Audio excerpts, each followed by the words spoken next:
ನಮಸ್ಕಾರ ಎಲ್ಲರಿಗೂ.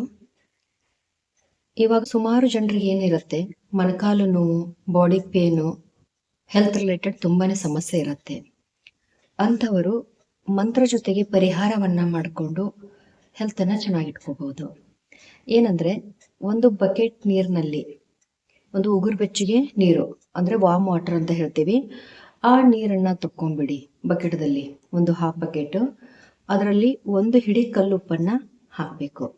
ಕಲ್ಲುಪ್ಪು ಹಾಕಿಬಿಟ್ಟು 1 ಟೇಬಲ್ ಸ್ಪೂನ್ ಅಷ್ಟು ಅರಿಶಿಣವನ್ನ ಆ ಬಕೆಟ್ಗೆ ಹಾಕಿ, ಜೊತೆಗೆ ಒಂದು ಸ್ವಲ್ಪ ಅಚ್ಚ ಕರ್ಪೂರ ಅಂತ ಹೇಳ್ತೀವಿ, ಅದನ್ನ ಹಾಕಿ. ಇಲ್ಲಾಂದ್ರೆ ಮನೆಯಲ್ಲಿರುವಂತಹ ಮಾಮೂಲು ಕರ್ಪೂರ ಕೂಡ ಅದರಲ್ಲಿ ಹಾಕಿ, ಲಿಂಬೆ ಹಣ್ಣನ್ನ ತಗೊಂಡ್ಬಿಟ್ಟು 2 ಭಾಗ ಕಟ್ ಮಾಡಿ, ಒಂದು ಭಾಗದಷ್ಟು ಲಿಂಬೆ ಹಣ್ಣು ಏನ್ ಬರುತ್ತಲ್ಲ ಅದನ್ನ ಆ ನೀರಿಗೆ ಹಾಕ್ಬೇಕಾಗತ್ತೆ. ಲಿಂಬೆ ಹಣ್ಣಿನ ರಸವನ್ನ ಹಾಕ್ಬೇಕು.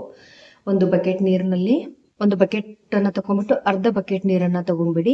ಅದರಲ್ಲಿ ಒಂದು ಹಿಡಿ ಕಲ್ಲುಪ್ಪು, ಜೊತೆಗೆ ಅರಿಶಿನ, ಪಚ್ಚ ಕರ್ಪೂರ ಮತ್ತೆ ಈ ನಮ್ಮ ಬರುವಂತಹ ಲಿಂಬೆ ಹಣ್ಣಿನ ರಸ, ಇಷ್ಟೆಲ್ಲವೂ ಹಾಕ್ಬಿಡ್ತೀರಾ. ಹಾಕಿ ಆದ ನಂತರ ನಿಮ್ಮ 2 ಪಾದಗಳನ್ನ ಆ ನೀರಿನಲ್ಲಿನೇ ಹಾಕಿಡ್ಬೇಕು. ಆ ಬಕೆಟದಲ್ಲಿ ಏನ್ ನೀರಿರುತ್ತಲ್ಲ ಅದರಲ್ಲಿ ನೀವು ಕಾಲನ್ನ ಅದ್ಬಿಡಿ. ಕಾಲನ್ನ ಇಟ್ಟ ನಂತರ ಮಹಾವಿಷ್ಣುವಿಗೆ ಸಂಕಲ್ಪ ಮಾಡ್ಕೊಳ್ಳಿ. ಯಾಕಂದ್ರೆ ನಿಮ್ಮ ನರ ದೌರ್ಬಲ್ಯ ಮತ್ತೆ ಪೇನ್ ಬಾಡಿಯಲ್ಲಿ ಆಗ್ತಾ ಇದ್ರೆ ನಮಗೆ ಈ ನರಕ್ಕೆ ಸಂಬಂಧಪಟ್ಟಂತಹ ವಿಷ್ಣುವನ್ನ ನಾವು ನೆನೆಸ್ಕೊಳ್ಬೇಕಾಗತ್ತೆ.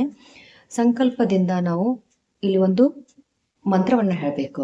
ಒಂದು 10 ರಿಂದ 15, 20 ನಿಮಿಷವರೆಗೂ ನಾವು ಹಾಗೇನೆ ಕಾಲು ಡಿಪ್ ಮಾಡ್ಕೊಂಡ್ಬಿಟ್ಟು ಅದರಲ್ಲಿ ನಮೋ ಭಗವತೆ ವಾಸುದೇವಾಯ ನಮಃ, ಓಂ ನಮೋ ಭಗವತೆ ವಾಸುದೇವಾಯ ನಮಃ, ಈ ಮಂತ್ರವನ್ನ ಎಷ್ಟು ಒಂದು 15 ರಿಂದ 20 ನಿಮಿಷವರೆಗೂ ನಾವು ಕಂಟಿನ್ಯೂಸ್ ಆಗಿ ಹೇಳಿದ್ದೆ ಆದ್ರೆ 21 ದಿನಗಳ ಕಾಲ ಈ ಪ್ರೊಸೆಸ್ ಅನ್ನ ಮಾಡಬೇಕು. ಇಷ್ಟು ಮಾಡಿ ಆದ ನಂತರ ನಿಮ್ಮ ಕಾಲನ್ನ ಮತ್ತೆ ನೀರಿನಿಂದ ತೊಳ್ಕೊಂಡ್ಬಿಟ್ಟು ಒರೆಸ್ಕೊಂಡ್ಬಿಡಿ. ಈ ರೀತಿ ದಿನಂಪ್ರತಿ ನಾವು 21 ದಿನಗಳ ಕಾಲ ಮಾಡೋದ್ರಿಂದ ಬಾಡಿ ರಿಲೇಟೆಡ್ ಪೇನ್ ಇರ್ಬೋದು, ಮೊಣಕಾಲು ನೋವು ಇರ್ಬೋದು, ಎಲ್ಲವೂ ಕ್ಲಿಯರ್ ಆಗಿಬಿಟ್ಟು ನಿಮಗೆ ಹೆಲ್ತ್ದಲ್ಲಿ ಇಂಪ್ರೂವ್ಮೆಂಟ್ ಕಾಣಿಸುತ್ತೆ. ಬರೀ ಕಾಲು ನೋವಿಗೆ ಅಷ್ಟೇ ಅಲ್ಲ, ಇದು ಎಲ್ಲ ರೀತಿಯಿಂದ ಹೆಲ್ತ್ ಬೆನಿಫಿಟ್ಗೂ ತುಂಬಾನೇ ಒಳ್ಳೆ ರೆಮಿಡಿ ಇರುವುದರಿಂದ ಈ ರೆಮಿಡಿನ ಮಾಡಿಕೊಂಡು ಬೆನಿಫಿಟ್ ಅನ್ನ ಪಡ್ಕೊಳ್ಳಿ. ಜೊತೆಗೆ ವಿಷ್ಣು ಮಂತ್ರವನ್ನ ಪಠಿಸಿ ಬೆನಿಫಿಟ್ ಅನ್ನ ಪಡ್ಕೊಳ್ಳಿ ಅಂತ ಹೇಳ್ತೀನಿ. ಎಲ್ಲರಿಗೂ ಒಳ್ಳೆಯದಾಗಲಿ. ಧನ್ಯವಾದಗಳು.